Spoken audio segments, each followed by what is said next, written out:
So today I will talk about Warren Buffett's investment strategy. He's the chairman CEO and the largest shareholder of Berkshire Hathaway. He's considered to be one of the world's most successful investors. If you want to learn about investment strategies, you want to learn from Warren Buffett. Buffett's investing style. There are a few things worth noting about Buffett's interpretation of value investing that may surprise you. Like many successful formulas, Buffett looks simple, but simple does not mean easy. To guide him in his decisions, Buffett uses 12 investing tenets or key considerations which are categorized in the areas of business, management, financial measures, and value. Buffett's tenets may sound cliché and easy to understand, but they can be very difficult to execute. For example, one tenet asks if management is candid with shareholders. Conversely, there are interesting examples of the reverse, concepts that appear complex yet are easy to execute, such as economic value added (EVA). The full calculation of EVA is not easy to comprehend, and the explanation of EVA tends to be complex, but once you understand that EVA is a laundry list of adjustments, it is fairly easy to calculate EVA for any company. Business tenets. Buffett adamantly restricts himself to his circle of competence, businesses he can understand and analyze. Buffett considers this deep understanding of the operating business to be a prerequisite for a viable forecast of future business performance. After all, if you don't understand the business, how can you project performance?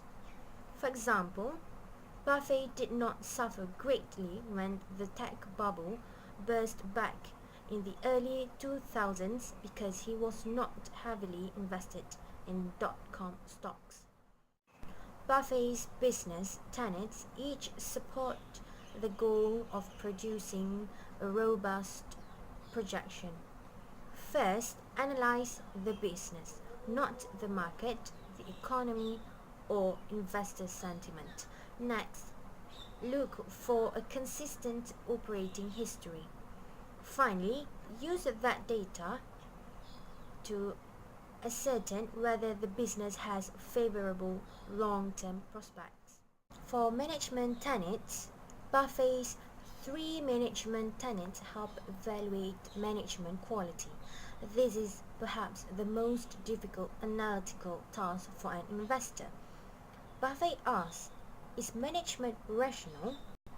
Specifically, is management wise when it comes to reinvesting, retaining earnings, or returning profits to shareholders as dividends? This is a profound question because research can suggest that historically, as a group,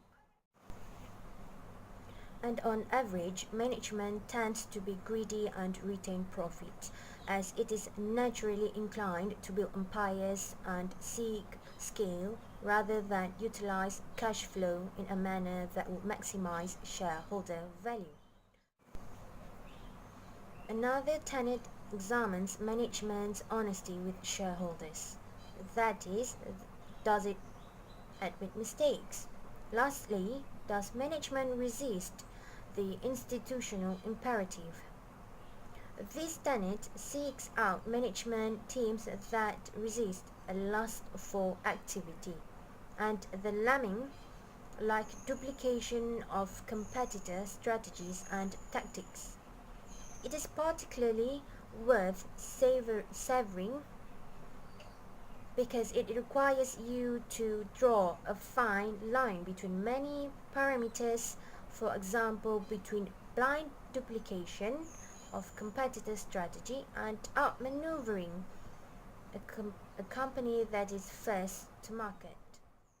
For tenets in financial measures, Buffett focuses on return on equity (ROE) rather than on earnings per share. Most finance students understand that ROE can be distorted by leverage, adapt to equity ratio, and therefore is theoretically inferior to some degree to the return on capital metric.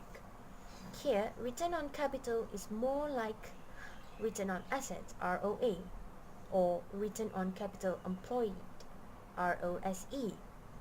Buffett understands this, of course, but instead examines leverage separately. Preferring low leverage companies, he also looks for high profit margins. His final two financial tenets share a theoretical foundation with EVA. First, Buffett looks at what he calls owner's earnings, which is essentially cash flow available to shareholders, or technically free cash flow to equity (FCFE). Buffett defines it as net income plus depreciation and amortization. For example, adding back non-cash charges minus capital expenditures (CAPEX) minus additional working capital (WC) needs. Ultimately, with owner's earnings, Buffett looks at a company's ability to generate cash for shareholders, who are the residual owners. Buffett also has a $1 premise, which is based on the question, what is the market of a dollar assigned to each dollar of retained earnings? For the last tenet, which is value tenet, here Buffett seeks to estimate a company's intrinsic value. Buffett projects the future owner's earnings, then discounts them back to the present. Keep in mind that if you've applied Buffett's other tenets, the projection of future earnings is, by definition, easier to do, because consistent historical earnings are easier to forecast. Buffett ignores short-term market volatility and focuses on long-term returns. He only acts on short-term fluctuations when looking for a good deal. If a company looks good at 50 USD, for example, per share, and drops to 40 USD, do not be surprised to see him pick up additional shares at a discount. Buffett also coined the term moat, which has subsequently resurfaced in Morningstar's successful habit of favoring companies with a wide economic moat. The moat is the something that gives a company a clear advantage over others and protects it against incursions from the competition. In a bit theoretical heresy, perhaps available only to Buffett himself, he discounts projected earnings at the risk-free rate, meaning that the margin of safety in carefully applying his other tenets presupposes the minimization, if not the virtual elimination, of risk. So Buffett's style, the last one, is the bottom line. In essence, Buffett's tenets constitute a foundation in value investing, which may be open to adaptation and reinterpretation going forward. It is an open question as to the extent to which these tenets require modification in light of a future where consistent operating histories are harder to find.